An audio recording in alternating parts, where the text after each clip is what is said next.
Жетісу ауданы нөмір 148 мектеп гимназияның 3-ші Г сынып оқушысы Бауыржан Расыл Азаматұлы. Авторы Абай Құнанбаев. Тақырыбы ғылым таппай мақтанба.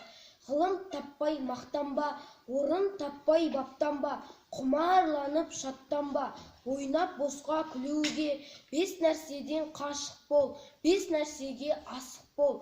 Адам болам десеңіз, тілеуің өмірің алдында, оған қайғы жесеңіз, өсек өтірік мақтаншақ, еріншек бекер мал шашпақ, 5 дұшпанын білсеңіз, талап еңбек терең ой, қанағат рақым ойлап қой, 5 асығыз көнсеңіз, жамандық көрсең нәфрәтлі, сотып көңіл тыйсаңыз, жақсылық көрсең ғибратлы, оны ойға жисаңыз, ғалым болмай немене, балалықты қисаңыз, болмасаңда ұқсап бақ, бір ғалымды көрсеңіз, ондай болмақ қайда деп айтпа ғылым сүйсеңіз, сізге ғылым кім берер, жанбай жатып сөнсеңіз, дүниеде өзі, малда өзі, ғылымға көңіл берсеңіз, білгендердің сөзіне махаббатпен ерсеңіз, ақыл сенбей сенбеңіз, бір іске кез келсеңіз, ақсақал айтты, бай айтты, кім болса мейлі сол айтты.